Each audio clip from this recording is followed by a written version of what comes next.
want to show you something. In case this ever happens to you or you. You never expect it. You never expect this to happen. But look, But it does. I had to work downstairs and I needed my computer with me. And I've had an accident before with a laptop and it was devastating. Remember that? No. It was devastating. I had a very expensive laptop. I always work on computers, so I get good laptops because I do graphics and things like that. So I spilled a whole cup of coffee on my keyboard and fried my computer. And I lost so much. Yeah. You can't keep all your eggs in one basket. But so what happened with this computer is, here, I'll show you. Look at that. Can you see this rig? Mm-hmm. I was so excited because I sit here in the morning. I'll get up sometimes as early as 5:30. You know, and it'll be dawn out here. It's so nice out here. And it's just become such a good creative space for me. And I love this little thing right here now because I've got this. If I want to do a vlog, I can set my phone on here and do a live, whatever I want to do. I got my little workstation. It's primitive, but it suits me. But so I took this computer downstairs when I was working, and somehow it got splashed. There were a few drops of water that hit this keyboard, and man, that was all it took. And it messed up almost all my keys. Nothing was working right. And I was so distraught, I thought that I had fried the circuitry and my keys were never going to work again, because I would hit A and I would get A hashtag Z. Yeah. I would get like 5 characters, or it would take me to a website. All kinds of weird stuff was happening. I thought I fried the keypad. To add to my misery, I found, oh, I can't do that. I found out that with this computer, you have to basically do computer surgery to get this keyboard out, right? So a lot of the older computers had keyboards that you could get out. There's a seam around here. This is seamless. And you have to take out so many components to get to the keyboard that is under this. It's under this whole framework here. So I was ready to head down that road. And here's what I decided to do instead. All right, so now let's get to it. I decided to try basic evaporation. What I did was laid it out in the sun.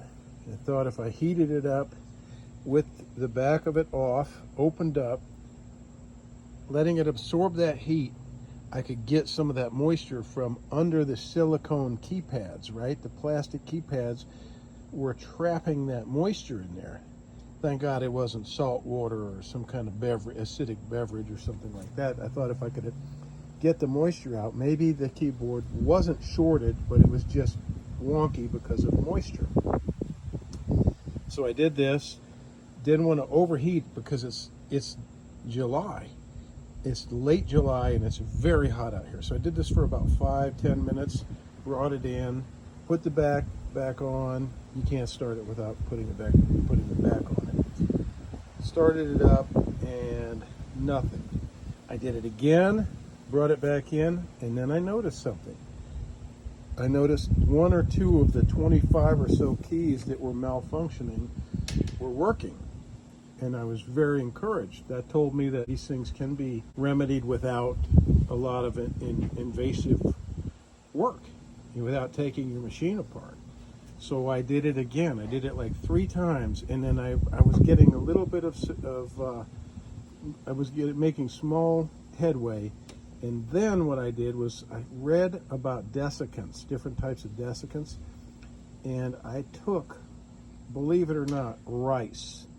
I was very, very paranoid, but I thought, man, I don't want to have to, it's risky either way. If I'm taking this apart and pulling all these ribbon connections out and wires out, I don't know exactly how many things I have to take apart, but it's a lot to get down to the keyboard that's under here. That's a risk. I could damage something in the process of doing that.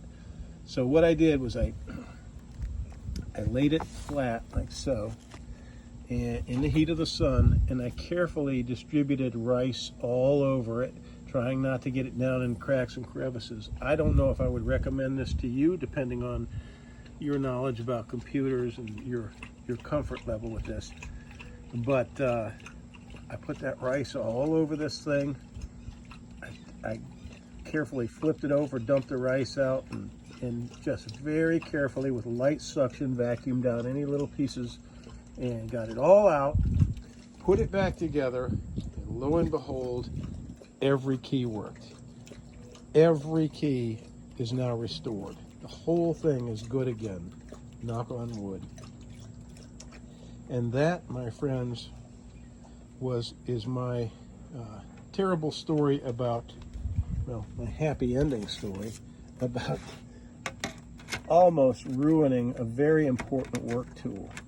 And now I've got it back. And by the way, this model is UX550V Asus. It's a great little machine. So I have got my computer back. Whoop, and I'm happy. It's a solid state, don't worry. My son does computer. He's very good at computer stuff. And he taught me, don't ever get the magnetic drives, get the solid state. If you move it around, you're not going to damage the hard drive as easily as you would with the magnetic drive. All right, so that is my story, and I hope this helps you. Rice as a desiccant. So good luck, people, getting your computer restored, working again. Oh, what is this? A different day? A different day. Another cameo, a different outfit. Oh yeah. Wow. Yeah, see how things change? All right. Oh, by the way, let me say this is one little bonus thing. I did try heat, and you can quickly and easily ruin a computer that's not already ruined by using heat, by using a hairdryer, especially a heat gun. I did this very carefully, and holding it away from the machine and warming up the keys, I don't think that helped at all. And I think it's too risky. You could like I said, you could overheat your computer, even when it's not turned on, and you don't want to do that. All right, thanks for watching, everyone. Be well.